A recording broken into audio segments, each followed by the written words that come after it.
नमस्कार, प्रदेश के नंबर 1 और सबसे भरोसेमंद news channel India news Haryana में आपका स्वागत है। मैं हूं रोहित सावल। प्रदेश भर के बिजली कर्मचारी एक दिन के सामूहिक अवकाश पर है। विभाग के निजीकरण के विरोध में सभी कर्मचारी एक साथ अवकाश पर चले गए तो प्रदेश में बिजली व्यवस्था भी चरमराती दिखाई दी। डिविजन्स के निजीकरण का विरोध करते हुए बिजली कर्मचारियों ने सरकार के खिलाफ नारेबाजी की और साफ कर दिया कि अगर उनकी मांग पर सरकार अमल नहीं करती तो आंदोलन और उग्र हो सकता है।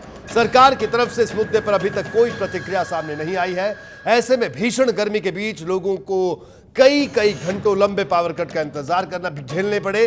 बड़ा सवाल ये कि क्यों निजीकरण का विरोध कर रहे हैं बिजली कर्मचारी और क्यों बातचीत के जरिए मामले को नहीं सुलझा रही सरकार, तो कर्मचारियों को क्यों विश्वास में नहीं ले पाई है सरकार, ये सवाल भी उठना लाजमी है। और भीषण गर्मी में हड़ताल से हलकान जनता के लिए सरकार ने क्या किया, तो सरकार और कर्मचारियों के बीच क्यों पिस रही है जनता, इसी मुद्दे पर एक खास पैनल के साथ होगी आज की बड़ी बहस।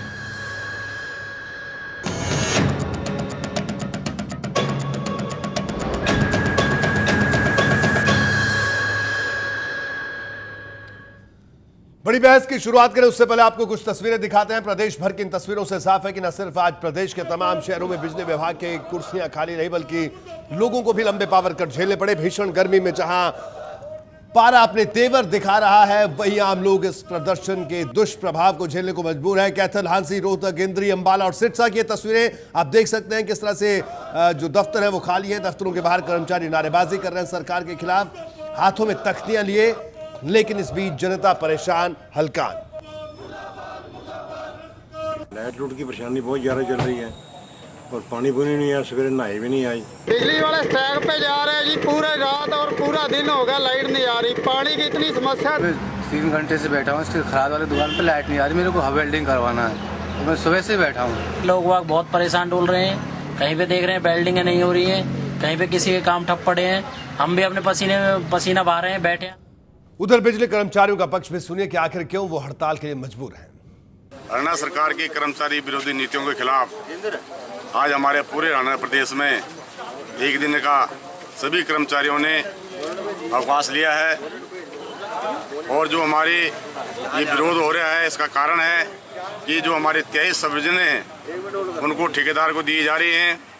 और आपको बताना चाहता हूँ कि एक सब डिवीजन से ठेकेदार को 25 लाख रुपया सरकार देगी, जबकि हमारी डिमांड है कि हमें एक सब डिवीजन में 20 कर्मचारी दिए जाएं। 20 कर्मचारी की अगर 10,000 रुपया तनख्वाह के हिसाब से लगाओ तो ज़्यादा से ज़्यादा 2 लाख का खर्चा है। 23 लाख का सीधा ही घाटा है। मेन पावर हमारे पास नहीं है और हमने ये जो हमने अचानक नहीं कराया, हमने सरकार को नोटिस दे रखा है, मुख्यमंत्री जी को नोटिस दे रखा है, चीफ सेक्रेटरी को नोटिस दे रखा है। जी हाँ, सरकार की तरफ से तो अभी तक इस मुद्दे पर कोई प्रतिक्रिया सामने नहीं है, लेकिन पूर्व सीएम भूपेंद्र सिंह हुड्डा ने मामले को लेकर सरकार पर निशाना साधा है। कोई भी काम करेंगे आप कर्मचारियों के सहयोग से ही होगा और कर्मचारियों की उसमें सही होनी चाहिए। उनसे बातचीत करके ही उसका निकालना चाहिए। पहले ये निजीकरण करेंगे या वो करेंगे, वो तो अलग। गाँव किसान को बिजली नहीं मिल रही, मतलब समय बिजली और बिजली का भाव बढ़ा रहे हैं, अब भी और भी बढ़ा रहे हैं। ये चारों तरफ से सरकार जो है लोगों का जेब काटने का काम कर रही है। जी हाँ, तो जल्दी से बड़ी बहस के बड़े सवालों पर एक नजर डाल लेते हैं। बड़ी बहस का पहला बड़ा सवाल, क्यों निजीकरण का विरोध कर रहे हैं बिजली कर्मचारी। दूसरा बड़ा सवाल जो आपके सामने है, भीषण गर्मी में हड़ताल से हलकान जनता के लिए सरकार ने क्या किया, कोई वैकल्पिक व्यवस्था हुई या नहीं हुई, इस पर भी बहस। और सरकार और कर्मचारियों के बीच क्यों पिस रही है जनता, यह सवाल अपने आप में अहम और बड़ा सवाल आज सामने है बड़ी बहस में। तो चलिए, कुछ खास मेहमान हमारे साथ दिल्ली और चंडीगढ़ स्टूडियो से जुड़े हैं। दिल्ली से हमारे साथ राजीव जेटली जुड़े हुए हैं, भारतीय जनता पार्टी के नेता हैं, पार्टी के सह मीडिया प्रभारी भी हैं। राजीव जी, आपका स्वागत है। इसके अलावा अरविंद भारद्वाज हमारे साथ जुड़े हैं, आईएनएलडी के नेता। अरविंद जी, आपका भी स्वागत है। और साथ ही साथ हमारे साथ कुछ ही देर में सुभाष लांबा भी जुड़ने वाले हैं, जो कि महासचिव हैं सर्व कर्मचारी संघ के। कांग्रेस के नेता प्रवक्ता तरुण भंडारी हमारे साथ मौजूद है। तरुण जी, आपका भी स्वागत है आज की इस चर्चा में। और वरिष्ठ पत्रकार प्रदीप मलिक हमारे साथ मौजूद हैं, जिनका बिजली के विषय पर एक लंबा अनुभव उनका है, उनकी बारीकियों को इस विभाग की बखूबी समझते हैं। तो सबसे पहले यानी हम प्रदीप मलिक साहब को अपनी पत्रकारिता के बिजली मंत्री इनको कह सकते हैं कि इनको बिजली के बारे में बहुत कुछ पता है। प्रदीप जी, ये आपसे जानना चाहेंगे कि आखिरकार ये हालात क्यों बने, कर्मचारियों का विरोध कितना जायज, अगर आंकड़ों पर नजर डालें, व्यवहारिक स्थितियों पर नजर डालें?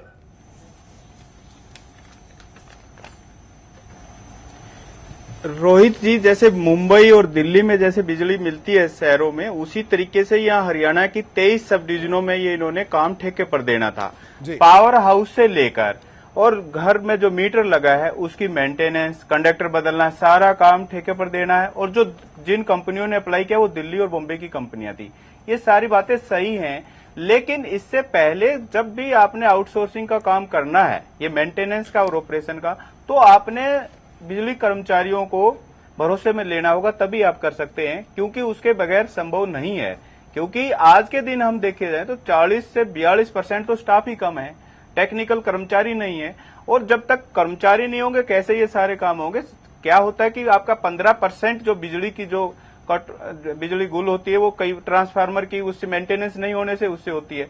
तो वो सारा काम ये सारा आउटसोर्सिंग पे करना था। 23 जो सब डिवीजन है, ये सारी शहरों की सब डिवीजन है और करीब आपके 7.5 लाख उपभोक्ता इससे फायदा होना है। लेकिन ये तो तभी संभव हो पाएगा जब आप इन यूनियन के लीडर से बात करेंगे और इनके कर्मचारियों को आप सेटिस्फाई करेंगे, तभी हो सकता है। क्योंकि ये काम तो क्या प्रदीप जी ऐसे निजीकरण ही सिर्फ एकमात्र विकल्प बचता है सरकार के पास? यही है।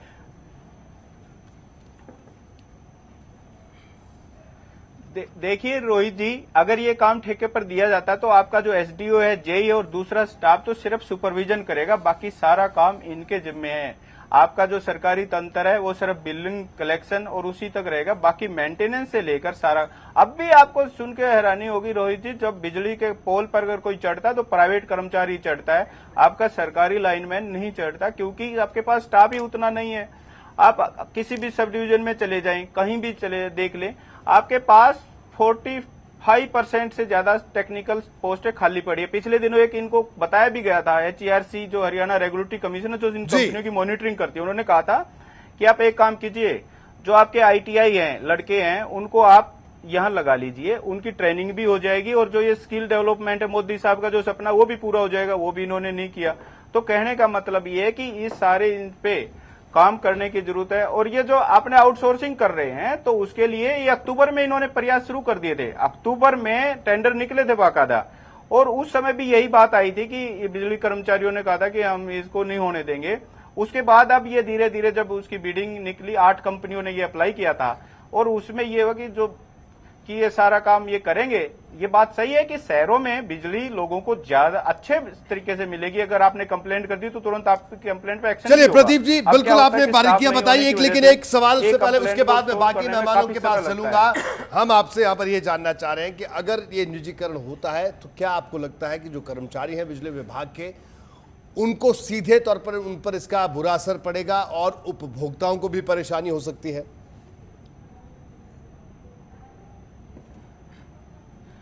रोहित जी, उपभोक्ता को किसी प्रकार की कोई परेशानी नहीं होगी। उपभोक्ता को तो क्वालिटी वाला वर्क मिलेगा, लेकिन बिजली कर्मचारियों को ये है, यदि इन्होंने ये काम कर दिया तो फिर आज 23 सब डिवीजन है, फिर धीरे धीरे सभी सब डिवीजनों पर काम ठेके पर दे दिया जाएगा, तो इनको ये डर है कि इनकी नौकरी खतरे में पड़ जाएगी और आगे सरकार भर्ती नहीं करेगी। इसका मतलब ये होगा कि आप सारा काम ठेके पर ही दे दो, फिर आपने एम्प्लॉइज भर्ती करने की जरूरत ही क्या है? आपके पास लाइनमैन नहीं है तो फिर ये लाइनमैन क्यों भर्ती करेंगे जब इनका सारा मेंटेनेंस ऑपरेशन का सारा काम हो जाएगा।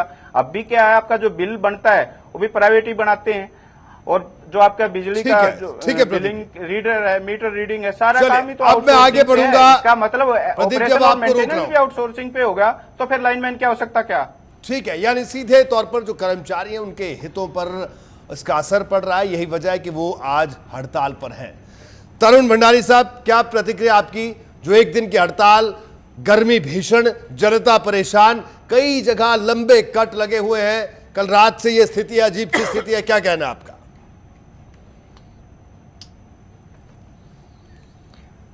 भारतीय जनता पार्टी की जब से सरकार बनी है, इनका एक नारा है कि हमारी कथनी करनी एक समान, और इसी वादे के अगेंस्ट ये काम कर रहे हैं। जो इन्होंने अपने घोषणा पत्र में कहा था उसके अगेंस्ट ये काम कर रहे हैं। इन्होंने आज से 6 महीने 7 महीने पहले जो जाडली प्लांट था, वहां इन्होंने सरप्लस बिजली दिखा के वो जाडली प्लांट से 750 मेगावाट बिजली सरेंडर करी जी, और उस वक्त इनके लोग कह रहे थे कि 24 घंटे बिजली देने में हरियाणा सरकार सक्षम है, और आज का दिन आप देखिए कि गांव में 4 घंटे 5 घंटे बिजली नहीं मिल रही, और बिजली के कारण 100 गांव में पानी भी उपलब्ध नहीं है। इतनी गर्मी के बावजूद लोग पानी और बिजली के बगैर त्राही त्राही कर रहे हैं, और ये सरकार अपना गुणगान खुद करने में काम कर रही है। आप ये बताइए, 6 महीने पहले इन्होंने बिजली के दाम 40% बढ़ाए, उसके खिलाफ कांग्रेस ने सड़कों पे प्रदर्शन किए कि आप ये दाम क्यों बढ़ा रहे हो। ये सरकार जो है ये उद्योगपतियों की सरकार है, और निजी हाथों में ये सारी प्रॉफिट की चीजें देना चाहते हैं, और आम हित के लोगों की, कर्मचारियों की, आम लोगों के हित के साथ ये कुठाराघात कर रहे हैं। और इन्होंने अपने घोषणा पत्र में ये कहा था कि बिजली कम कर्मचारियों को पंजाब की तर्ज पे वेतन देंगे, और उसके उलट इन्होंने आज उन लोगों को अपने रोजगार से वंचित करने का काम भी कर रहे हैं, ताकि ये निजी हाथों में जाए और अडानी अंबानी इस बिजनेस इसमें आए और उद्योग। चलिए, आपका कहना है कि अदानी अंबानी को फायदा पहुंचाने की कोशिश, और आपने उद्योगपतियों की सरकार करार दिया, और आपने ये कहा कि कर्मचारियों के हितों के साथ सीधा खिलवाड़ कांग्रेस ये मानती है। अरविंद भारद्वाज साहब, क्या कहना है आपका? रोहित जी, मैं ये समझने की कोशिश कर रहा हूं कि सरकार आखिर चाहती क्या है। क्योंकि कोई भी कदम अगर उठाया जाता है तो उसके पीछे कोई ना कोई वजह, कोई ना कोई एजेंडा होता है, और अगर कोई हिडन एजेंडा सरकार का है तो ऐसा पॉसिबल नहीं है लोकतंत्र में। आपको वजह बतानी होगी, क्योंकि अब तक ये अक्टूबर से ये प्रक्रिया चल रही है, और अब तक सरकार ये समझाने में असफल रही कि आखिर निजीकरण क्यों किया जा रहा है। या तो सरकार खुद फेल है इस बिजली विभाग को संभालने में, तो या तो सरकार अपनी खुद की अपने जो फेलियर है उसे माने कि हम फेल है, हम नहीं चला सकते, या जो कमियां हैं, जो लाइन लॉस की बात की जाती है या कर्मचारियों की बात की जाती है, कमी है कर्मचारियों की, या और कोई रीजन है, तो उन चीजों को स्पष्ट करके और कॉन्फिडेंस में लेती कर्मचारियों को, परंतु ऐसा नहीं हुआ। दूसरी बात कि जो भंडारी जी ने, कांग्रेस के जो प्रवक्ता, उन्होंने भी बात कही कि निजीकरण करके हो सकता है सरकार निजी कंपनियों को या बड़े जो उद्योगपति उनको फायदा पहुंचाने की कोशिश कर, क्योंकि कांग्रेस के खुद की जब सरकार रही, इन लोगों ने ये सब किया, इसलिए इन्हें लग रहा होगा, इन्हें समझ में आ रही होगी, क्योंकि इन्होंने भी किया तो इन्हें उम्मीद होगी शायद बीजेपी भी यही सब काम करेगी। दूसरी बात, जब हरियाणा में बिजली के रेट बढ़े थे, 40% का जिक्र अभी कांग्रेस के मेरे साथी कर रहे थे, और ये कह रहे हमने प्रदर्शन किया, ये कहां प्रदर्शन पे थे? बल्कि इंडियन नेशनल लोकदल 4 महीने तक अनिश्चितकालीन धरने पर पंचकुला बैठी रही थी। वो तो आंदोलन हरियाणा में फरवरी में हुआ, तब हमें वो पोस्टपोन करना पड़ा, अदरवाइज 4 महीने हमने किया।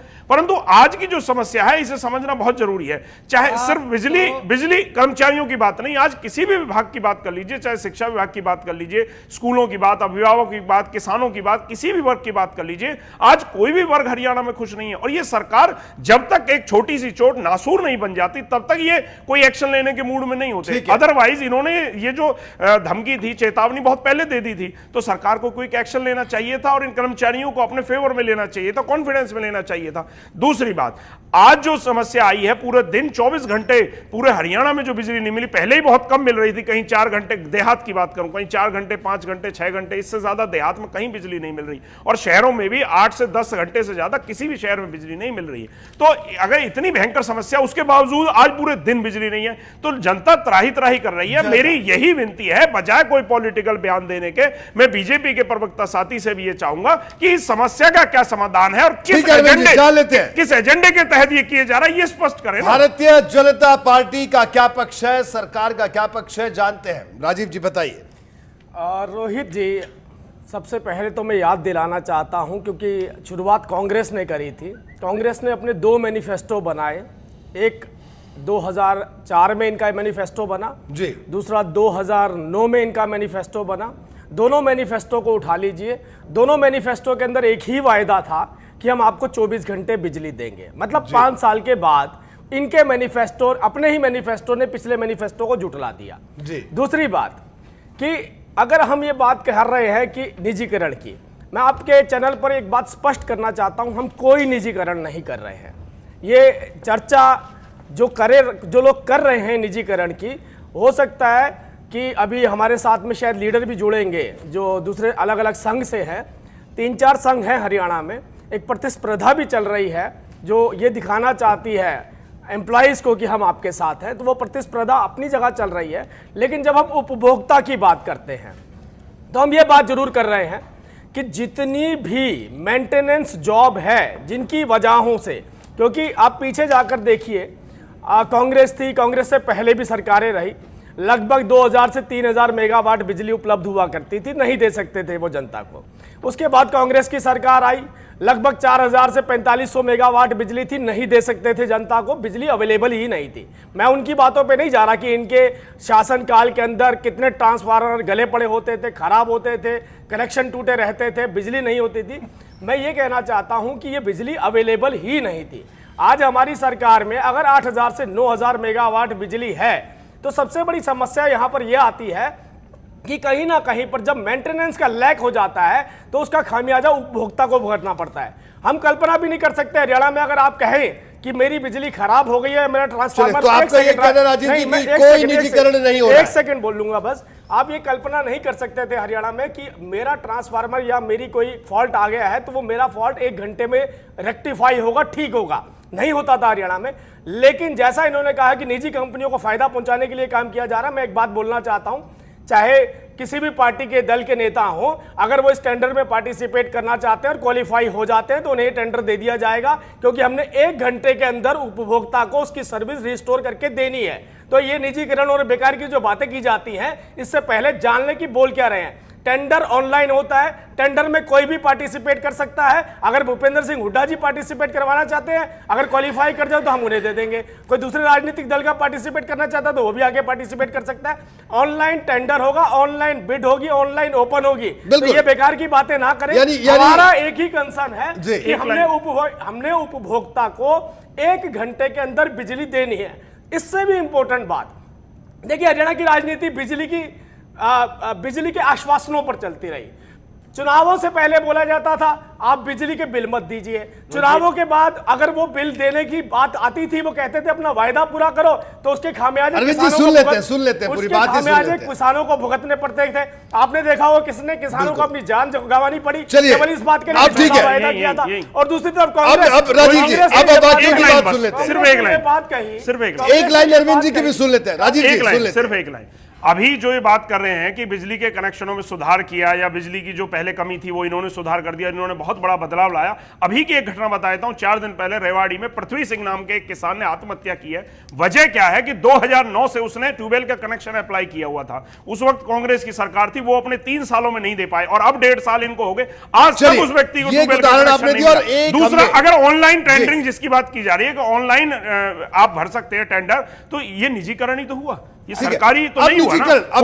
कोई भी निजी व्यक्ति, कोई भी निजी कंपनी आ सकती है आउटसोर्स के थ्रू। केवल कोई भी सरकारी एम्प्लॉय को बाहर नहीं निकाला जाएगा। ये मैं आपके चैनल के माध्यम से बोल रहा हूं, इसलिए चर्चा बहुत रचनात्मक होनी चाहिए, बेकार में इधर उधर ना भटके। निकाला नहीं जाएगा।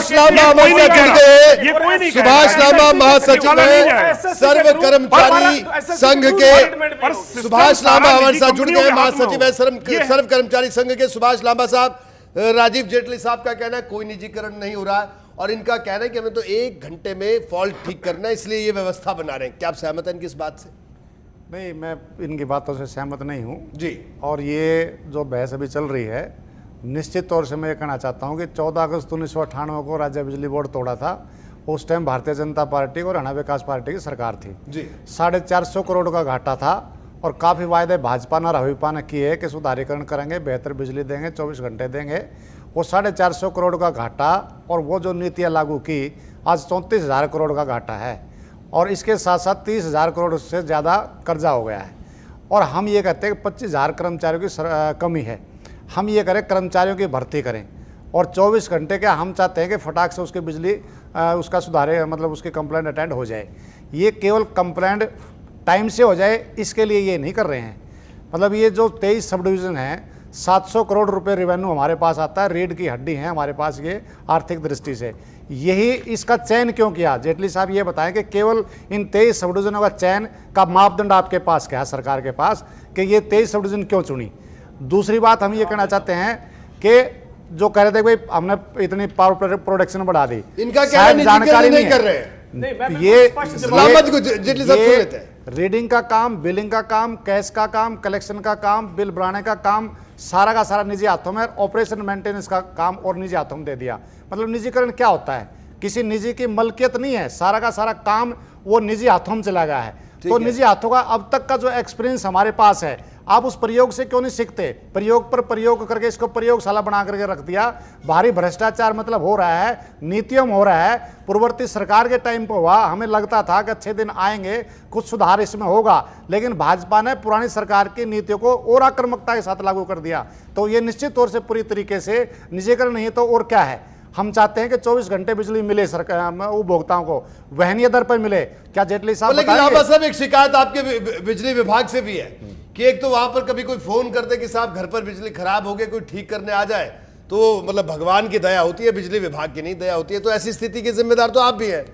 निश्चित तौर से मैं ये कहना चाहता हूं कि जहां जिस विभाग में 25,000 कर्मचारियों की कमी हो, आप अंदाजा लगा सकते हैं कि वो कितनी बेहतर कंप्लेंट अटेंड कर सकते हैं। हम लगातार इस मांग को कर रहे हैं और कि बिजली ठीक हो, स्टाफ नया भर्ती हो और उसको ठीक ठाक हम करें। जहां तक रही पावर प्रोडक्शन की, शायद जेटली साहब को मालूम नहीं है, एक भी यूनिट इस सरकार ने आने के बाद में प्रोडक्शन नहीं करी है। और 4 यूनिट थर्मल पानीपत की 4 यूनिट बंद कर दिए हैं। गौतम अदानी की बिजली हमारे प्रदेश में है, पूरी तरीके से हमारे सिस्टम को बंद किया जा रहा है। 800 मेगावाट का प्लांट लगना था, लेकिन आज वो प्लांट कहां चला गया? जो एग्रीमेंट हमने 25 साल का किया उसको तोड़ करके उसके रेट को बढ़ाए जा रहे हैं और फिर कर्मचारियों पर लालसन लगाने की बात करते हैं कि निजीकरण हो रहा है। अनिल विज साहब वही बात कर रहे हैं जो आप कर रहे हैं, यानी सीधे तौर पर आपके समर्थन में खड़े हैं। उनका कहना है कि ये तमाम काम जो आउटसोर्स करना है ये गलत है, मैं इसे गलत मानता हूं।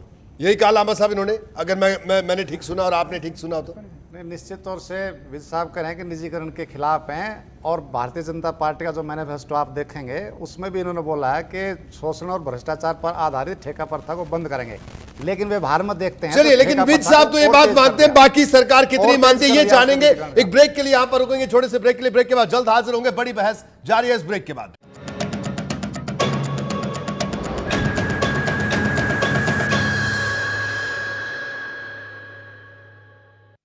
ब्रेक के बाद आपका स्वागत है। हम बात कर रहे थे, बिजली कर्मचारी हड़ताल पर थे, उनका यह कहना था कि निजीकरण का विरोध कर रहे हैं। सरकार अपने तर्क दे रही थी कि बेहतर सुविधाएं देने के लिए वो आउटसोर्स कर रहे हैं, यानी कई काम जो निजी कंपनियों को सौंप देंगे, जैसे बिल की कलेक्शन करना या तमाम चीजें, इस तरह के छोटे छोटे काम थी दूसरी कंपनियों को, निजी कंपनियों को दे देंगे। लेकिन इस बीच कैबिनेट मंत्री अनिल विज साहब बिजली कर्मचारियों के समर्थन में उतर आए। उन्होंने साफ तौर पर कहा कि निजीकरण का वो विरोध करते हैं और सरकार के सामने भी वक्त आने पर ये बात कहेंगे। और उन्होंने कहा कि इस तरह से आउटसोर्सिंग करना सही नहीं है, इसमें शोषण बढ़ता है, भ्रष्टाचार बढ़ता है। और यहां पर सुभाष लांबा साहब बैठे हैं हमारे साथ, सर्व कर्मचारी संघ के नेता।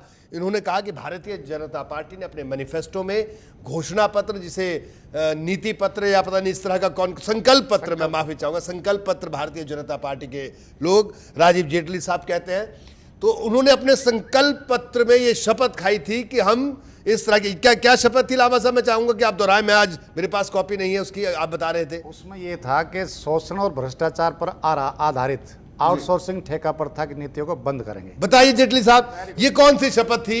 ये किस तरह का संकल्प लिया? ये कोई संकल्प का नया रूप है या? देखिए, जिस तरीके से भी लांबा साहब ने बताया, उस तरीके के भ्रष्टाचार से युक्त जो निजीकरण, नहीं कहूंगा मैं उसे, बहुत फर्क है। निजीकरण, ठेकेदारी प्रथा, मैं आपको यही बता रहा हूं, निजीकरण का मतलब साहब ठेकेदारी प्रथा हुई है। एक सेकंड, पहले तो हम ये कह रहे हैं कि जेटली साहब ये बताएं, जवाब ही दे रहा हूं मैं, जवाब ही दे रहा हूं। निजीकरण का मतलब है प्राइवेटाइजेशन। हम आउटसोर्सिंग की बात करें, दोनों बातों में जमीन आसमान का फर्क। नहीं तो अनिल विज साहब किसकी कौन सी बात कर रहे हैं, बताइए। साहब ने भी यही बात कही। कौन सी वाली बात? यही बता रहा, आउटसोर्सिंग। उन्होंने कहा कि अभी मेरे संज्ञान में पूरी बात जब आएगी तो मैं इस बात को रखूंगा। अगर उनके संज्ञान में यह बात आएगी कि इस प्रदेश के अंदर आप कल्पना नहीं कर सकते, कभी भी आपको बिजली की संकट से निकलना पड़ जाए मेंटेनेंस की वजह से, तो आप 8-10 घंटे तक कल्पना नहीं कर सकते कि आपका वहां। नहीं तो आपको लगता है कि अनिल विज साहब किसी दूसरे प्रदेश में रहते हैं? मैं यही बता रहा हूं। जेटली साहब, मैं एक सवाल आपसे पूछ रहा हूं। होगा लांबा जी, एक सेकंड, आप पूरी बात बताइएगा। मैं केवल इतनी बात कहता हूं राहुल जी, क्योंकि हमारे दूसरे साथी भी बैठे हैं राजनीतिक।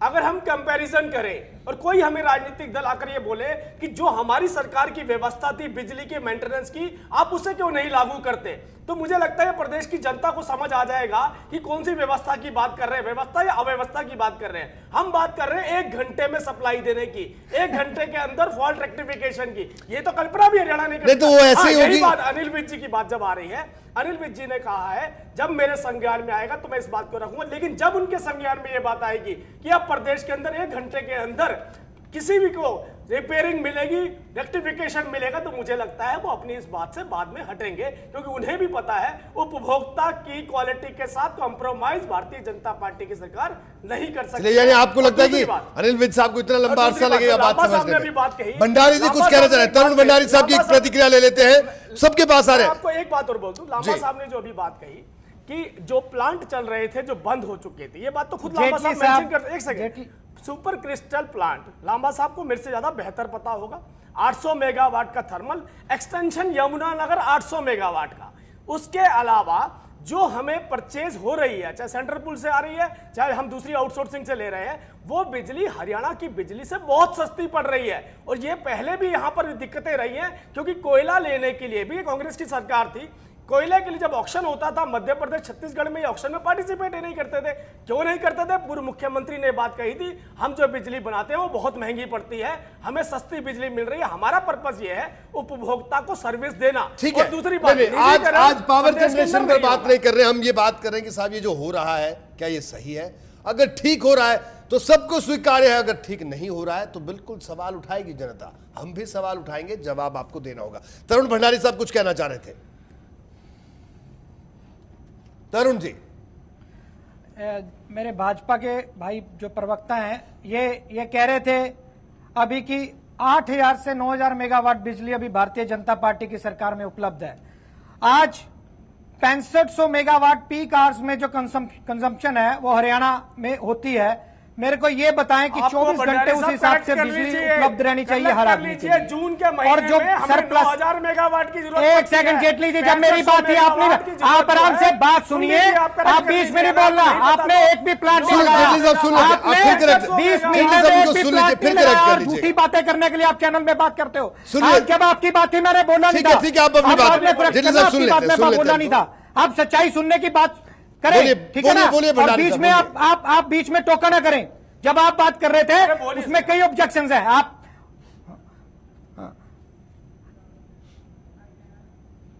आप ये कह रहे थे, और वो बताइए कि वो 8000 9000 मेगावाट आपने एक भी प्लांट लगाया हो, एक यूनिट भी आपके 20 महीने की गवर्नमेंट में आपने नया बनाया हो, तो आप बताइए। ये क्रेडिट आप अपनी सरकार को क्यों देना चाहते हो? हमारी सरकार में 4 प्लांट लगे और एक न्यूक्लियर प्लांट फतेहाबाद में लगा, जिसके ऊपर आज भी भारतीय जनता पार्टी की सरकार कोई काम नहीं कर रही।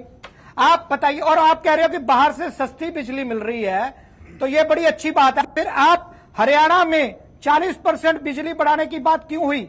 8.47 रुपए आज पर यूनिट आप लोगों के डाका क्यों मार रहे हो उनकी जेब पे? अगर आपको बाहर से सस्ती मिल रही है, आप लोगों को कम रेट पे वो दें। और दूसरी बात, आप कह रहे हो बिजली पूरी है तो 24 घंटे लोगों को उपलब्ध करवाएं। आज किसान भाई त्राही त्राही कर रहा है, आज हमारे घरों में बिजली नहीं आ रही और लोग घर में नहीं आ रही होगी, पानी के लिए भी मोहताज हो रहे हैं। आप इस बात के लिए जिम्मेवारी बिजली का बिल ना देते क्योंकि पुरानी। अच्छा, आप मान रहे हो कि 24 घंटे बिजली मिल रही है? जेटली साहब, बात नहीं कर रहा हूं, मैं हरियाणा के घरों की बात कर रहा हूं, उसको मिल रही है। दूसरी बात, आप मेरे एक बात सुन लीजिए, आप मेरी एक बात, जेटली साहब रुक जाइए, हम व्यक्तिगत ना हो। जेटली साहब रुकिए, आपने एक भी यूनिट बताइए। अरविंद भारद्वाज जी के पास चलिए, आप दोनों को रोक रहा हूं। आपने अपने पूर्व मुख्यमंत्री की जो टिप्पणी थी उसके ऊपर आप सारा दिन ये कहा था हमारी बिजली महंगी पड़ती है इसलिए हम सेंटर। ठीक है, अब जेटली साहब आप रुके। अरविंद भारद्वाज साहब, रोहित जी, आज हरियाणा में बिजली की तो हमने सेंटर पूल से, सुनिए मेरी बात, आप भी जानते मैं इसका एक सेकंड मैं भी जवाब देना चाहता हूं सर, एक सेकंड। पूरा हरियाणा प्रदेश, भंडारी साहब आते हैं आपके पास, आते हैं, रुकिए सर। जो लोग ये दावा कर रहे हैं कि निजीकरण करने से या जो भी ये थर्ड पार्टी को देंगे या बाहर किसी कंपनी को देंगे उससे 1 घंटे में उसके बिजली के जो फॉल्ट है उनको ठीक कर लिया जाएगा, वो लोग कभी ये भी दावा किया करते थे कि हरियाणा में हमारी सरकार बनते ही 24 घंटे बिजली मिलेगी। जबकि सच्चाई है कि देहात में 5 से 6 घंटे से ज्यादा बिजली कहीं भी पूरे हरियाणा में नहीं है और शहरों की भी बात की जाए ना, तो पॉश एरियाज जो अगर उन्हें छोड़ दिया जाए तो कहीं 10 से 12 घंटे भी बिजली नहीं मिल रही हरियाणा में। ये सच्चाई है। ये अगर बात कर रहे हैं चलिए, ये हकीकत है की बात। तो क्या सवाल नहीं रोहित जी, एक मिनट, निजीकरण की जो बात की जा रही है, हमारे बीजेपी के साथी तो मानने को तैयार नहीं है। वो तो अच्छा हुआ कि जो अनिल विज जी की बाइट आपने दिखा दी, वो खुद मान रहे कि मैं निजीकरण के विरोध में हूं और ये शोषण है कर्मचारियों का। ये कह रहे उन्हें जानकारी नहीं है। उन्होंने कब कहा मुझे जानकारी? उन्होंने कहा मेरे सामने ये मामला नहीं आया, अगर वो मेरे पास आएंगे, मेरे संज्ञान में वो लाएंगे कर्मचारी, तो मैं उनका समर्थन भी करूंगा, उनकी बात को आगे रखूंगा। ये कहा उन्होंने ये कि जब आपको, मुझे और एक आम आदमी को भी पता है कि आज कर्मचारी किस लिए हड़ताल पर है, तो क्या एक मंत्री को, कैबिनेट मंत्री को नहीं पता होगा? आप अपने ही मंत्री पर सवाल उठा रहे हो, उनकी जानकारी नहीं है। तो ये जो निजीकरण की बात है स्पष्ट है। और जिस तरह से लांबा साहब ने बताया कि इनके घोषणा पत्र में भी है ये बात की ठेका पड़ता, ये तो सीधे सीधे ठेके पे देने वाली बात है। और फिर जब आप आज सरेंडर बिजली के लिए कर रहे हो कि हम पे नहीं समझ, हम बिजली छोड़े, कल को हो सकता है हरियाणा की सरकार का भी निजीकरण कर दिया जाए, उसे भी ठेका पर दे दिया जाए। मलिक साहब, प्रदीप मलिक, उसके बाद जेटली साहब, आपको आप ही को जवाब देने साहब, जवाब हम तो सब सवाल पूछने वाले हैं, सरकार आपके साथ, हम तो आम जनता है, हरियाणा की जनता ने चुनकर आपको सत्ता दे दी, अब जवाब देने की बारी है आपकी, इसलिए सवालों को सुनिए। आपका क्या कहना है मलिक साहब? जो बात सुभाष लांबा साहब कह रहे हैं या भंडारी जी ने पूछी या यहाँ पर अरविंद भारद्वाज साहब कर रहे हैं, तो किस तरह की स्थिति आपको लग रही है? और विज साहब का जो ताजा बयान इन स्पीच आया है, किस तरह से देखते हैं इन तमाम पहलुओं को? प्रदीप जी। देखिए रोहित जी, जो 23 सब डिवीजनों को जो ठेके पर देने का काम है, उसमें ऑपरेशन और मेंटेनेंस का काम है, लेकिन इससे पहले आपका मीटर रीडिंग और ये सारा काम ही तो ठेके पर है। अगर बिजली कर्मचारी क्या कह रहे हैं, वो ये कह रहे हैं यदि ये धीरे धीरे इन 23 को देंगे, आगे से औरों को भी देंगे, तो उससे क्या है कि वो निजीकरण वाली बात जो है वो बिल्कुल सही है। पायलट प्रोजेक्ट था कि 23 सब डिवीजन जो शहर हैं उनमें हम कर लें, लेकिन बाद में धीरे धीरे ये हर जगह जाने का वो था। लेकिन इसमें सबसे पहले जो ये लांबा साहब बैठे, इनके कर्मचारी यूनियनों को भरोसे में लेकर उनसे बात करके तो कुछ कर सकते हैं, क्योंकि आपको पता भी होगा बिजली जो यूनियन है और ये कर्मचारी हैं, ये बहुत सबसे ज्यादा जब स्ट्राइक करनी होती है तो क्या तो रोडवेज वाले होते हैं और या बिजली वाले होते हैं, तो उनको भरोसे में लेकर काम कीजिए। और दूसरी बात ये है कि ये जो अभी जेटली साहब कह रहे थे कि निजीकरण नहीं है, बेसिकली ये निजीकरण ही तो है। इसमें और निजीकरण क्या होता है? हाँ, इसमें निजीकरण ही तो कह रहे हैं कि ऑपरेशन और मेंटेनेंस सारा काम दे दें, तो ये तभी संभव होगा। और दूसरी बात ये है कि आज के दिन बिजली कंपनियों की बहुत बुरी हालत है। हम जो लंबा साहब शुरू में बता रहे थे वो ऐसा हुआ था कि जो एक्ट बना था, सेंट्रल इलेक्ट्रिसिटी एक्ट बना था, उसमें ये जरूरी हो गया था कि जितने भी बोर्ड है ना, स्टेट इलेक्ट्रिसिटी बोर्ड, उनको तोड़कर कंपनियां बनाइए। तो उस समय 4 कंपनियां हरियाणा में बनी थी, एक ट्रांसमिशन कंपनी, एक जनरेशन और 2 डिस्ट्रीब्यूशन कंपनी। अब आप सारे मामले को, ये एक आज सारा मामला डिस्ट्रीब्यूशन कंपनियों पर था कि जो हम 23 सब डिवीजन ठेके पर दे रहे हैं, उस पर डिस्कशन था। अब ये जनरेशन बीच में ले आए। कहने का मतलब है कि जो आज पावर सेक्टर का इतना बुरा हाल है, आज हमारे हरियाणा की जो दोनों कंपनियां हैं डिस्ट्रीब्यूशन, उत्तर हरियाणा और दक्षिण हरियाणा बिजली वितरण, उन पे 34,600 करोड़ रुपए का कर्ज सिर है। और आपको हैरानी होगी 5772 करोड़ रुपए तो ऐसा है जिसका हिसाब ही नहीं है इन कंपनियों के पास, ये पैसा कहां गया। और एक और इम्पोर्टेंट बात बताता हूं, कोई बिजली जो बाहर, ये बता रहे हैं अभी कांग्रेस के हमारे साथी ये भंडारी साहब बता रहे थे, जो अदानी से समझौता हुआ तो इनके टर्नओवर में हुआ था, लेकिन आज जो हमारे प्लांट है उनसे तो बिजली हम ये ले ही नहीं रहे, हरियाणा सरकार ले ही नहीं रही, सारा बाहर से ले रहा है। आपको हैरानी होगी सुन के, हरियाणा में 67 जगह से बिजली मिलती है, 67 जगह से।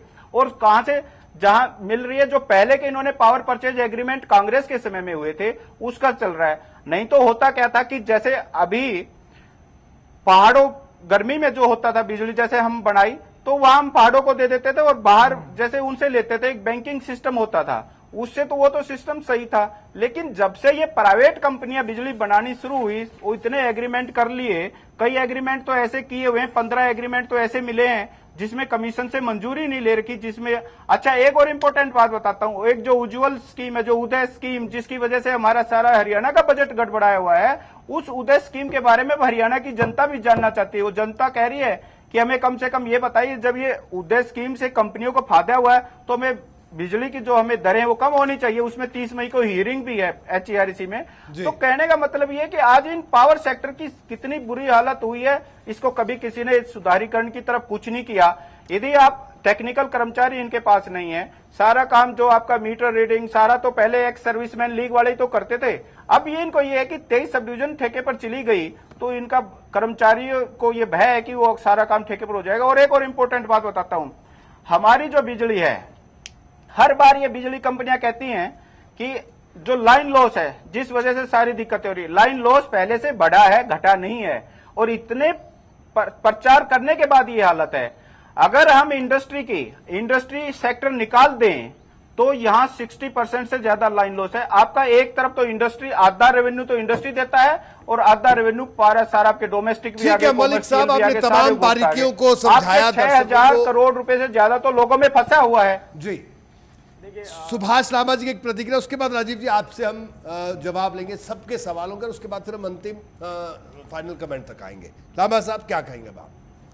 इसमें निश्चित तौर से मैं ये कहना चाहता हूँ कि आज जिस प्रकार से Haryana joint action committee power ने पूरे प्रदेश में प्रदर्शन किए हैं और 90% से ज़्यादा कर्मचारी आज हड़ताल पर हैं और इससे जनता को भारी तकलीफ और परेशानी हुई है।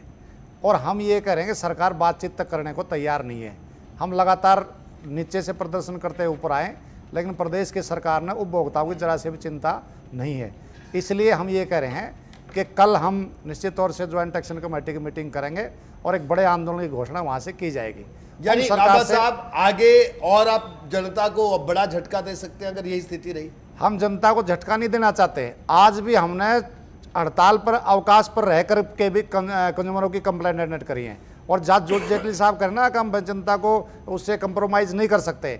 अरे जेटली साहब, हम भी उस महकमे से हैं, हमें भी चिंता उपभोक्ताओं की है, लेकिन आप मुझे ये बताइए, माने लांबा साहब की भविष्य में एक बड़े आंदोलन की रूपरेखा तैयार आप कर रहे हैं? निश्चित तौर से अनाउंसमेंट कल हो जाएगी। प्रदेश की सरकार बातचीत नहीं करना चाहती। अभी तक कोई बातचीत आपके साथ नहीं हुई? कोई बातचीत नहीं हुई। हमारे जो बिजली मंत्री माननीय मुख्यमंत्री जी हैं, 23 जुलाई 2015 को हमने कहा था कि हमें 1 पैसे की डिमांड नहीं चाहिए, केवल बिजली में जिस प्रकार से भ्रष्टाचार का अड्डा बना हुआ है उस पर हम चर्चा कर सकते हैं। प्रदेश की जनता को 24 घंटे और वहनीय दर पर बिजली किस दी जा सकती है, हम बात करना चाहते हैं, लेकिन माननीय मुख्यमंत्री के पास समय ही नहीं है क्योंकि हमारे मंत्री वो हैं। एसीएस पावर से हम बात करते हैं, वो सुनने को तैयार नहीं है, तो करें क्या? अब जनता को तकलीफ हो रही है, घड़ियाली आंसू बहाए जाएंगे, कष्ट हो गया जी। इसलिए हमें भी खेद है कि आज जनता को तकलीफ हुई है। हम सरकार से कहना चाहते हैं कि आगे भविष्य में कोई ज़्यादा तकलीफ कठिनाई प्रदेश की जनता को, उपभोक्ताओं को ना हो, इसलिए 23 सब डिवीजन का पूरी तरीके से निजीकरण है। जेटली साहब, ये कोई उस तरीके से नहीं है कि ऑपरेशन मेंटेनेंस। चलो आप जवाब लेते हैं लांबा साहब। जेटली साहब से इत्मीनान से ठेके पर जा चुका है और ये टेंडर है, इसमें साफ तौर से लिखा है कि अगर ये प्रोजेक्ट कामयाब होता है तो हम बड़े पैमाने पर सब डिवीजनों को ठेके पर दे देंगे। पूरी तरीके से आप बिजली को ठेके पर दे देंगे। 6,000 कर्मचारियों की शहादत दे रखी है, कुर्बानियां हैं, मौत के मुंह में गए हैं, उनकी विधवाएं काम कर रही हैं। इस प्रकार से खून पसीने से ये महकमा सिंचा है, निजी हाथों में किसी भी कीमत पर हम नहीं दान जाएंगे। देखिए मैं साफ तौर से, चलिए बात में दम है लांबा साहब की। इनका ये कहना है कि ठीक है साहब, अगर खामियां हैं उन खामियों को दूर क्यों नहीं करते हम लोग तुरंत तात्कालिक उस पर चले जाते हैं कि तात्कालिक के तौर पर क्या उसकी रेमेडी हो सकती है। इतना बेहतर डिसीजन है सर, एक मिनट जेटली जी, इतना बेहतर आप जो डिसीजन कर रहे हो जनता के लिए, तो कर्मचारी यूनियनों को प्रदीप मलिक जी कह रहे हैं हमारे विश्वास में क्यों नहीं लिया जाते ना। बढ़िया काम अगर कर रहे हैं तो हम बढ़िया काम का कभी विरोध नहीं करते, हम पॉजिटिव सोच के व्यक्ति हैं, लेकिन वो बढ़िया काम नहीं है, वो पूरी तरीके से निजीकरण है। ठीक है, जनता को भी तकलीफ होगी। मैं एक बात मलिक साहब की बात का पहले जवाब दे देता हूँ क्योंकि पहले प्रश्न उन्होंने उठाया था। बिल्कुल 4% लाइन लॉस कम हुआ है मलिक साहब, ये थोड़ा सा करेक्ट कर लीजिएगा। 4% कम हुआ है मलिक साहब, क्या ऐसी स्थिति है? बड़ा नहीं है, मैं आपको इसका रिकॉर्ड भी दे सकता हूं। बात अब दूसरी आती है, कांग्रेस के मित्र ने बोला कि आपने HERC का नाम लेकर बोला कि आपने रेट बढ़ाए। मैं इनको याद दिलवाना चाहता हूं 7 बार HERC के रेट, फ्यूल सरचार्ज कांग्रेस की सरकार में बढ़े थे, तो इन्हें हक नहीं है बोलने का। अब आती है सुभाष लांबा जी की बात। लांबा साहब, मुझे एक ऐसी सरकार मैं एक सुन लीजिए मेरी बात। लांबा जी, एक ऐसी सरकार बता दीजिए मुझे जिसमें आपके विरोध और प्रदर्शनों की वजहों से उपभोक्ताओं को खामियाजा ना भुगतना पड़ा हो। एक ऐसी सरकार बता दीजिए हमसे पहले की। बात यहां पर ये नहीं है, बात यहां पर ये है हम उपभोक्ता के साथ कोई कंप्रोमाइज नहीं करना चाहते। मेरी बात सुन लीजिए, आपने प्रश्न उठाया, आप उपभोक्ताओं के ज्यादा वफादार नहीं है, आपने प्रश्न, मैं वही बोल रहा हूं, हम भी हैं जनता यही कह रहा हूं। आपने प्रश्न उठाया, आप ज्यादा मतलब उनका सुन तो लीजिए, हम भी हैं। मैं आपने प्रश्न उठाया, या तो आप एक रोल मॉडल रखिए सामने कि इस रोल मॉडल को अगर आप अप्लाई करते हैं तो 25,000 कर्मचारियों भर्ती कर दीजिए, हमारे को सामान दे दीजिए, हम बेहतर मतलब थोड़ी देर 24 घंटे क्या हम 1 घंटे में अटेंड कर सकते हैं। थोड़ी देर उपभोक्ता के लिए भी सोच लें, हम भी केवल उपभोक्ता अपने लिए ना हैं, सोचें। एम्प्लॉयज मैं के साथ साथ उपभोक्ता मैं भी यही हैं। कह रहा हूं आज 9 रुपए प्रति यूनिट के हिसाब लांबा से साहब, कौन बिजली वहन कर एक लेगा? सुन तो लीजिए मेरी बात, मैं कह रहा हूं थोड़ी देर उपभोक्ता के लिए सोच लेते हैं। उपभोक्ता को कौन सी सर्विस मिलती थी? चैनल के माध्यम से पूरा हरियाणा प्रदेश और पूरा देश देख रहा है, कम से कम ये तो देख रहा होगा कि कौन सी ऐसी सर्विस को याद करूं जिसे मैं कहूं पुरानी सरकारों में अच्छी चल रही थी, इसे इंप्लीमेंट कर देना चाहिए। अगर हम ये बात करते हैं कि 1 घंटे के अंदर हमें उपभोक्ता की तो 20 महीने में आपने क्या दिया है? 4 घंटे बिजली दे रहे हो, आपको क्या याद करें 20 महीने में? सुन लीजिए, आपको तो पता ही नहीं है। आपकी सरकार आप अपनी बात बताइए। आपके तो 20 महीने हो गए आपकी सरकार को। आज के विषय पर है हम लोग, आज के विषय पर है। एक मंत्री ने दूसरे मंत्री पे 25 पैसे कमीशन खाने का आरोप लगाया। आपके सरकार के मंत्री तो अभी आपके डिबेट में आज के विषय पर है हम लोग दे रहे हैं, आप उसकी बात को काटने की बात कर रहे हो। लीजिए, आपके तो डिबेट में बात कर रहे हैं, क्या बात कर रहे हो आप? ये बात जरूर चलिए आज के विषय पर, आज के विषय पर माध्यम से सच जनता के सपने बेचने की बात ना करें आप। मेरी बात सुनिए, मैं आज के विषय पर जेटली साहब सपने बड़े बेच दिए आप लोगों ने। आपके एक मंत्री ने दूसरे मंत्री पर इल्जाम आज के विषय पर बात करें जेटली साहब, अब क्या? मैं ये कह रहा हूं कि हम कहते हैं आउटसोर्सिंग। आपके कितने मंत्री, आपके राजकुमार सैनी, आपके मेंबर पार्लियामेंट, कितने लोग रोज इल्जाम लगा रहे हैं? आप अपनी पार्टी संभालिए, दूसरी पार्टियों का फिक्र ना करें आप जेटली साहब। सुन लीजिए, क्या बात कर रहे हो? अभी अनिल विजय आपके खिलाफ बयान दे रहे हैं, बात करने की, पेश करने की कोशिश कर रहे हो। ठीक है, अब आप भंडारी साहब रुकिए, जेटली साहब बात पूरी करें। पॉलिसी का ही नतीजा है जिसके तहत आपको सड़कें अच्छी मिलती हैं। अच्छी मिलती है का मतलब यह है, अगर आप नेशनल हाईवे पे चलते हो तो उसकी मेंटेनेंस भी आउटसोर्सिंग के तहत होती है। मैं ये नहीं कहना चाहता कि हम निजीकरण करने वाले हैं या करेंगे, हम ये कहते हैं मेंटेनेंस के साथ कोई कंप्रोमाइज नहीं करेंगे। अगर हमारे पास बिजली उपलब्ध है, बावजूद उसके हम घरों में नहीं पहुंचा पा रहे केवल इस वजहों से कि बीच में जो फॉल्ट आ रहे हैं उसे रेक्टिफाई करने वाला नहीं है, तो इसके साथ कंप्रोमाइज नहीं करेंगे। हाँ, निजीकरण ना करते हुए हम इसको आउटसोर्सिंग करेंगे और हम रिक्रूटमेंट भी कर रहे हैं। हम रिक्रूटमेंट भी कर रहे हैं, उसको डिफाइन कीजिए। मैं आपको यही बता रहा हूं, आप डिफाइन कीजिए कि आउटसोर्सिंग निजीकरण में अंतर क्या है। मैं आपको यही बता रहा हूं। और अब तक जो निजीकरण की पॉलिसी है, सुन लीजिए, उसको अगर भी तो देख लीजिए। आपको डिफरेंस चाहिए तो मैं बता देता हूं। इसमें 2 तरह के एम्प्लॉय है, एक परमानेंट एम्प्लॉय है, कॉन्ट्रेक्चुअल एम्प्लॉय है। अब लांबा साहब आउटसोर्सिंग और निजीकरण पे आ जाते हैं। कॉन्ट्रेक्चुअल एम्प्लॉय जिनका कोई कमिटमेंट एग्रीमेंट गवर्नमेंट के साथ नहीं होता है, परमानेंट एम्प्लॉय होता है। परमानेंट एम्प्लॉय छोड़ दीजिए, आप वर्क की बात कीजिए। आपने पूछा आप तो जवाब वर्क की बात कीजिए ना कि परमानेंट निजीकरण वर्क क्या है, आउटसोर्सिंग का वर्क क्या है। मैं यही बता रहा हूं, अब आप सुनना नहीं चाहते। सुनना चाहते हैं, हम क्यों नहीं सुनना चाहते? आपके अमित साहब ने, मंत्री जी ने कहा कि आउटसोर्सिंग। मंत्री जी को छोड़िए, मेरी बात तो सुन लीजिए। अब आउटसोर्सिंग के तहत जो भी कंपनी होगी उसके पास ठेका होगा कि वो मेंटेनेंस का जॉब लेगा। कॉन्ट्रेक्चुअल एम्प्लॉय हरियाणा की सरकार को ठेके में दे दो ना आप। कॉन्ट्रेक्चुअल सरकार को ठेके में दे दो, ठेकेदार बेहतर तरीके से चला सकता है। लांबा साहब, गुस्सा भाई, मतलब लोग सड़कों पर आ रहे हैं। लांबा जी, सबसे बड़े दुर्भाग्य की बात है, नहीं, दुर्भाग्य की बात ये है कि एसी के कमरे में बैठे हुए जो लोग हैं वो अपने आप को जनता का शुभचिंतक समझते हैं, और जो लोग धूप में, गर्मी में, बारिश में जो लोग खंभों के ऊपर चढ़कर वो लाइन ठीक करते हैं, वो लोग नकारे हैं। नहीं, वो लोग नकारा है, वो लोग निकम्मे हैं। जो दुर्घटना में मारे जाते हैं वो लोग निकम्मे हैं। सरकार ये मानती है। आपकी सरकार ने नौकरी से निकाल दिया उनको। एक प्रश्न उठाया था, जवाब किसी और से लेना चाहते तो ले लीजिए। चलिए फाइनल कमेंट जेटली साहब, फाइनल जवाब कमेंट। पूरा 1 घंटा बीत गया, कोई जवाब नहीं है। अब तक ये नहीं बता पाए क्या अंतर है आउटसोर्सिंग और निजीकरण में। क्या अंतर? ढोलक मत बजाइए, सुन लीजिए। आप बता दीजिए ना क्या अंतर है। आप तो एक एक करके मंत्री को छोड़ दीजिए। लांबा साहब आपको रोक रहा हूं। 1 घंटे से सुन रहे हैं आपका भाषण। भारद्वाज जी आपको रोक रहा हूं, वक्त कम है। आउटसोर्सिंग और प्राइवेटाइजेशन का फर्क जो है वो मैं पहले बता दूं, इससे पहले कि ये बीच में नारे लगा दे। मैं कहना चाहता हूं, लांबा साहब समझ रहे हैं, दूसरे कोई समझे ना समझे, मैं कहना चाहता हूं आउटसोर्सिंग के तहत अकाउंटेबिलिटी उपभोक्ता के प्रति निर्धारित होती है। कॉन्ट्रेक्चुअल एम्प्लॉय जो पहले चल रहा है सिस्टम, उसमें अकाउंटेबिलिटी उनकी जनता के प्रति नहीं होती है। लांबा साहब मेरे से बेहतर जानते हैं। लांबा साहब क्या आप समझे? क्योंकि जेटली साहब ने कह दिया कि आप समझेंगे, बाकी हम लोग तो शायद नहीं समझे। हम ये करें, जेटली साहब को महारत हासिल है साइड ट्रैक करने को मुद्दे को। मैं ये कह रहा हूं कि अगर ये सिस्टम बेहतर है, 450 करोड़ का घाटा 34,000 करोड़ का कैसे हो गया? आप प्रयोग पर प्रयोग करके प्रयोग। ठीक है, आपको लांबा साहब आपको भी रोक रहा हूं। फाइनल कमेंट बिल्कुल संक्षेप में, वक्त बहुत कम है। भंडारी साहब क्या कहेंगे आखिर में? बिल्कुल कम शब्दों में, वक्त बहुत कम है, सब लोगों की प्रतिक्रिया लेनी है। भंडारी साहब। कम शब्दों में ये है जी, हरियाणा और भारत की लोगों को मोदी साहब के भाषण और खट्टर साहब का कुशासन, इसके अलावा कुछ नहीं मिला। ये सपने बेचने वाली सरकार है, आज भी सपने बेचते हैं। ये जमीन पे रहने का काम करें। आज लोग त्राही त्राही कर रहे हैं और ये अपने सरकार के गुणगान की बात कर रहे हैं। ठीक है, अरविंद भारद्वाज जी।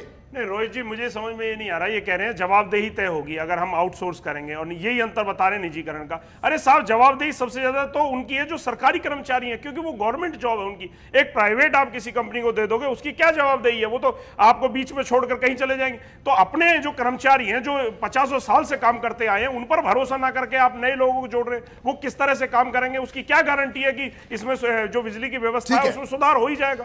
आपको अच्छा नहीं था कि आप इसी व्यवस्था में सुधार लाने की कोशिश करते, भ्रष्टाचार को कम करने की कोशिश करते, लाइन लॉस जो उसे कम करने की कोशिश करते, और अगर कई विभाग में कुछ ऐसे लोग हैं जो काम नहीं करना चाहते तो उनके खिलाफ कार्रवाई करते, परंतु इसी व्यवस्था को ठीक करने की कोशिश करते। आपने कैसे ये भरोसा कर लिया कि एक नया बाहर का आदमी आएगा और वो सारे सिस्टम को ठीक कर देगा, जबकि आप इतनी बड़ी सरकार माफी के साथ रोक रहा हूं, वक्त कम है। भारद्वाज जी माफी के साथ रोक रहा हूं जी। मलिक साहब, प्रदीप मलिक जी, संक्षेप में आपका फाइनल कमेंट, वक्त कम है। देखिए रोहित जी, जो जेटली साहब कह रहे, पता नहीं इनके पास कौन से आंकड़े हैं। मैं तो HERC में जो इन्होंने फाइल किया हुआ है बिजली कंपनियों ने, उनकी डाटा बता रहा हूं। इस बार 32.77% लाइन लॉस है, पिछले साल 27.49 था। और आपको हैरानी की बात बता दूं, अगर ये लाइन लॉस सही तरीके से देखे, जब से हरियाणा बना है तब से लाइन लॉस यही चल रहा है। ये आंकड़े ऊपर नीचे करते रहते हैं। चौधरी बंसीलाल तो पावर सेक्टर के एक्सपर्ट माने जाते थे, वो भी अफसरों को ये कह देते थे, कल भी आप यही बता रहे थे, आज भी, अगले साल भी यही बता रहे थे। तो लाइन लॉस का ये तो चक्कर छोड़ दीजिए कि आपके जो गांव हैं उसमें बिजली सबसे ज्यादा आज भी चोरी हो रही है। ठीक है, आपका 65% गांव में चोरी हो रही है, 30% से ज्यादा सुभाष लामा साहब। मलिक साहब आपको भी रोक रहा हूं, वक्त कम है, माफी के साथ रोक रहा हूं। सुभाष लामा साहब, आपका फाइनल कमेंट। फाइनल कमेंट्स हमारा ये है कि हम हरियाणा की सरकार से माननीय मुख्यमंत्री से कहना चाहते हैं, मामले में हस्तक्षेप करे, ज्वाइंट एक्शन कमेटी को बुला करके बातचीत करे। 23 सब डिवीजनों का जो निजीकरण करने का जो फरमान जारी करा उसको वापस ले। निश्चित तौर से अगर ये ऐसा नहीं होता है तो कल हम ज्वाइंट एक्शन कमेटी की मीटिंग जींद में करेंगे और बड़े आंदोलन की घोषणा करेंगे। और हम उन सभी साथियों का, सरकमचारी संघ का, महासंघ का, किसानों का, छात्रों का, नौजवानों का, जो आज हमारे समर्थन में सड़कों पर उतरे हैं, सबका धन्यवाद करते हैं, आभार प्रकट करते हैं। और सरकार से फिर कहते हैं कि बातचीत के रास्ते से समाधान करें, टकराव से कुछ निकलने वाला नहीं है। उपभोक्ताओं की परेशानियां बढ़ेगी, जो हम नहीं बढ़ाना चाहते। राजीव जेटली साहब, संक्षेप में आपका फाइनल कमेंट। सबने अपनी बात कह दी। क्या बातचीत, संवाद से कोई रास्ता निकालने की कोशिश होगी? लांबा साहब ने कहा कि हम उपभोक्ता की परेशानियां नहीं बढ़ाना चाहते, लेकिन हम उपभोक्ता को परेशानियां नहीं देना चाहते। ये भारतीय जनता पार्टी का कमिटमेंट है। हम उपभोक्ता को जो सर्विस देनी है उसके साथ कॉम्प्रोमाइज नहीं करना चाहते, चाहे कोई भी राजनीतिक दल कितने भी नारे लगा ले। हम उपभोक्ता को सर्विस देकर रहेंगे। और अगर वो सर्विस हमसे पहले के राजनीतिक दल ये कह दें कि वो सर्विस दीजिए जो हमने दी थी, तो वो सर्विस हम कभी नहीं दे सकते। आपके चैनल के माध्यम से जनता देख रही होगी, बंद पंखे सुन लीजिए, हम आपके चैनल के माध्यम से जनता देख रही होगी। आधा टाइम सरकार का निकल गया, अभी कब दोगे ये? हरियाणा यही तो पता नहीं चल रहा आपका। जिस प्रदेश के अंदर बिजली नहीं है वो केवल हरियाणा कहलाता है। हम नहीं चाहते उपभोक्ता के साथ कोई भी कॉम्प्रोमाइज ठीक है। राजीव जी, माफी के साथ आपको रोक रहा हूं। तमाम मेहमानों का बहुत बहुत शुक्रिया इस पूरी बहस में शामिल होने के लिए। लेकिन आखिर में हम यही कहेंगे कि ठीक है, पावर सेक्टर में सुधार हो, सरकार बदलाव करे, बहुत अच्छी बात है, लेकिन वो बदलाव अच्छे के लिए हो। लेकिन अगर अपने कर्मचारियों का अहित हो तो ऐसे बदलाव करने से पहले सरकार उन बदलावों के हर पहलू पर जरूर ध्यान दे। और सबसे बड़ी बात यह कि संवाद से रास्ता निकालने की कोशिश की जाए। तो बहरहाल आज बड़ी बहस में इतना ही। दीजिए इजाजत, नमस्कार।